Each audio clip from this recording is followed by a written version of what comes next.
What's going on, guys? Rebombi Teacher in the house, and I've got for you today a bit of a different video on my channel. Previously I've just been doing draft league matches and team builders and stuff, so I wanted to do something a little different today.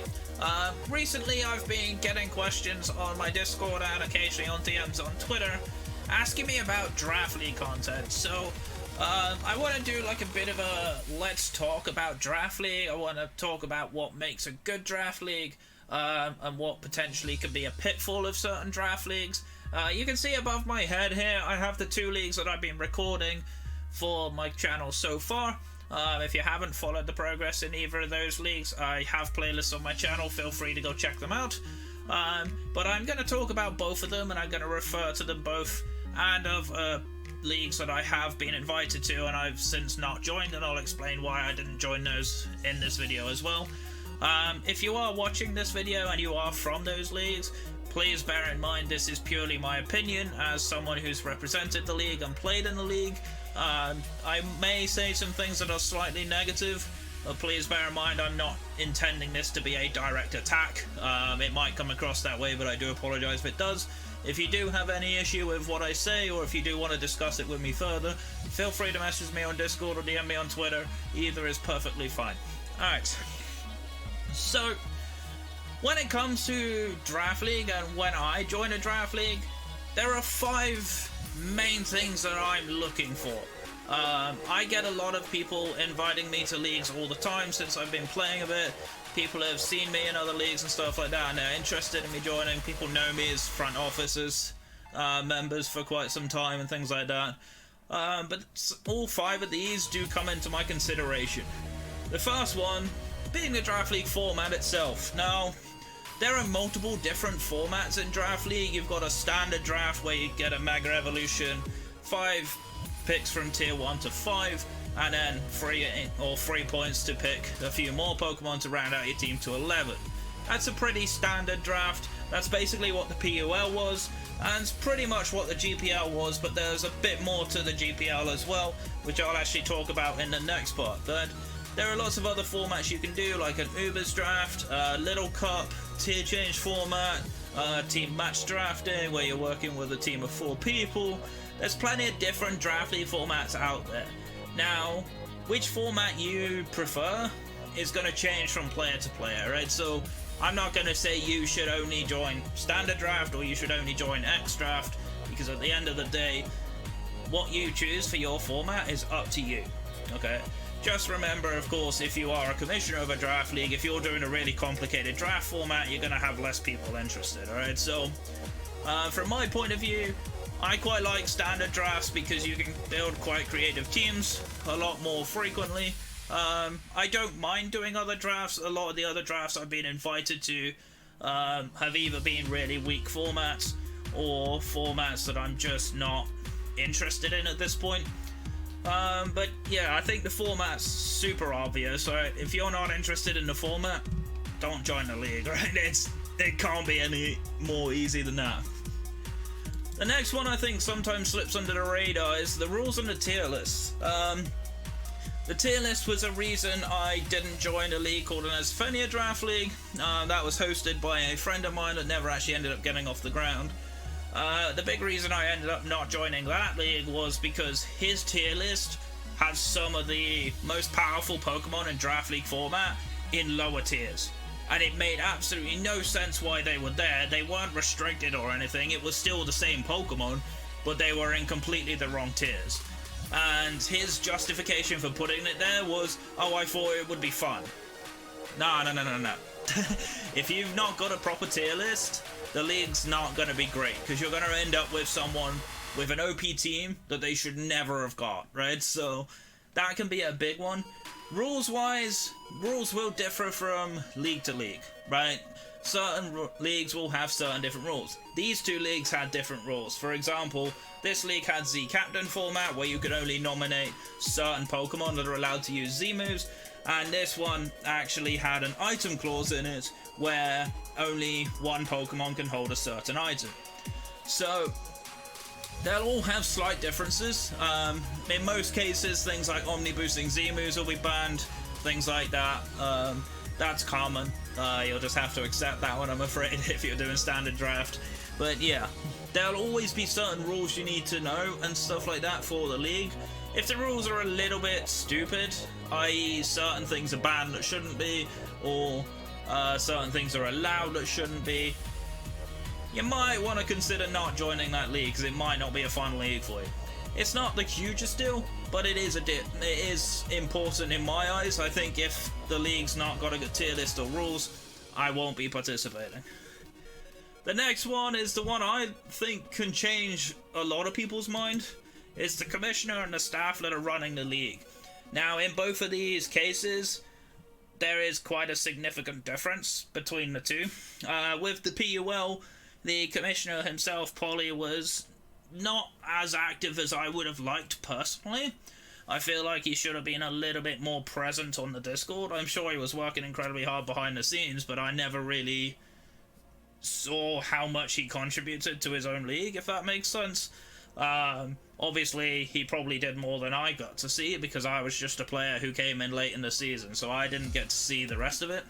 But however, he did have a phenomenal assistant commissioner in Halogen, who put a lot of work into that league and tried to keep the league going as best as he could. Unfortunately, he's only one person, so it can be a little difficult. One of the other coaches in the league also put quite a bit of work in to try and keep things going behind the scenes. Those guys are super good. So in terms of the staff, I don't really have an issue with the PUL. But in the case of the GPL, which is a little different, obviously Dinistrio is the commissioner. He's super active, super nice guy. I get on very well with him. He asks everyone for their opinions occasionally. He listens to a lot of opinions of different players, and he will try and figure out if the opinions are to his liking or not. I've talked a lot with him about Pokemon that I think should change tiers and stuff like that, and he's listened, and even if he's disagreed with me, he's been fair enough to tell me, actually, I think this is why this is there, and it's not an issue, right? In another league I was a commissioner in, I was critical of a guy's decision-making. Basically, in the UBL, the ornithologist is the commissioner. He posts like a dummy announcement in the Discord. Oh, hey, if you react to this Discord message, I'm gonna release the draft order. And everybody was just like, what's the point? Why don't you just either release the draft order or wait till tomorrow and then just release it then, right? It made no sense. It was a poor decision. And when I was publicly critical, I said, actually, I don't think that's a good way to do things. Other people also did the same thing. His response was simply just to attack and belittle that particular person. And that just shows a commissioner who either is out of his depth or just someone who isn't a particularly approachable person.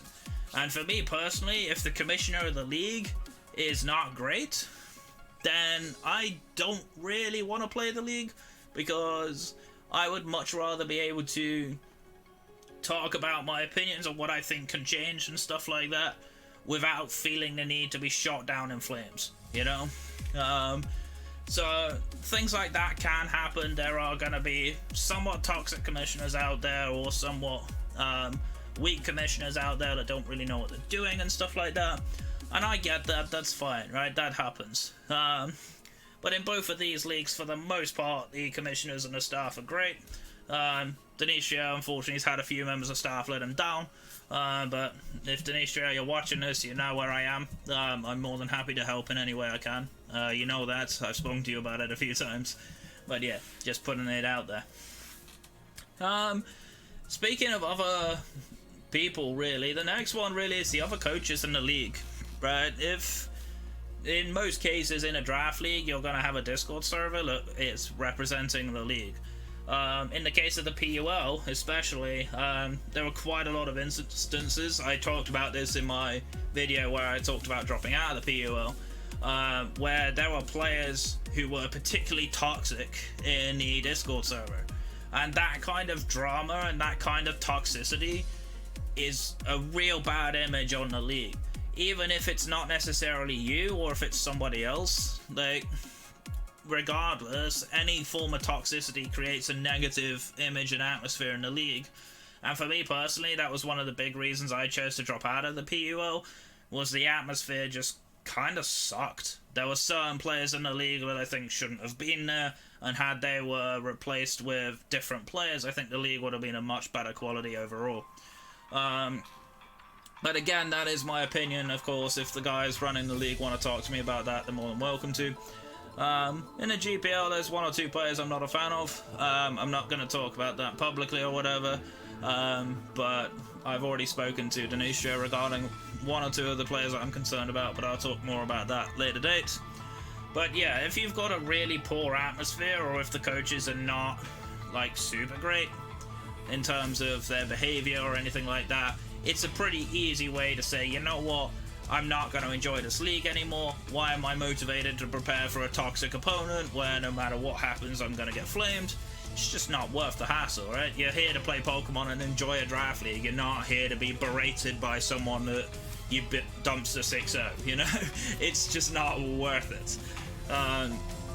That's quite a big one for me, actually, is I usually want to know who I'm in a league with when I join a league. So yeah. The last one is kind of a bit of a vague one, I guess, is commitment. Is commitment to the league. What you gotta understand if you're new to Draft League and you're watching this, or if you're first time Draft League or whatever, is these Draft Leagues take a while. You do one match a week for however many weeks of the regular season, then if you're lucky enough to make playoffs, there's a few more weeks on top of that. It's a big commitment, and you've got to be willing to step up and make that commitment.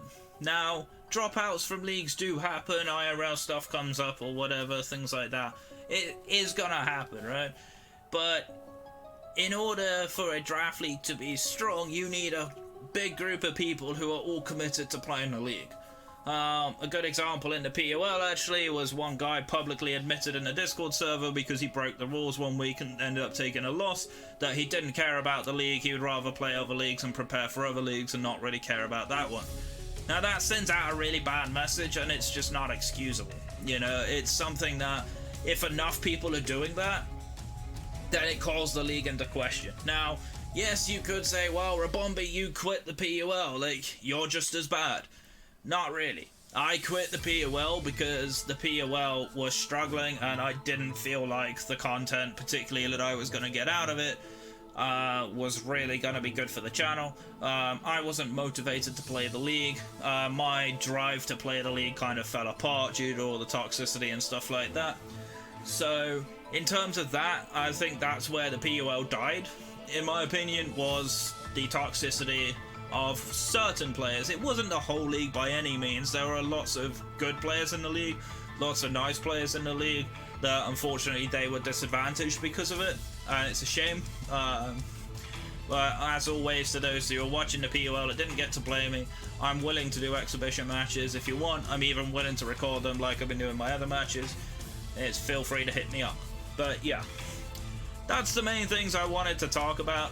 There are a couple of other things that I would have considered talking about, but these are the biggest ones, right? With these 5, if all of these are to your liking, by all means play the league, right? But even if 1 or 2 of these are not necessarily to your liking, like, I might join a league where the format's not necessarily my thing, but I'm quite open to doing other formats. There are certain formats I'm interested in.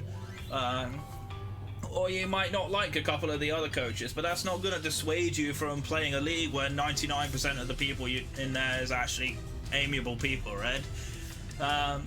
But yeah, if most of these are to your liking, I'd always say join the league. Have fun with it, that's the main goal. If you're not going to have fun playing the league, then why would you play it?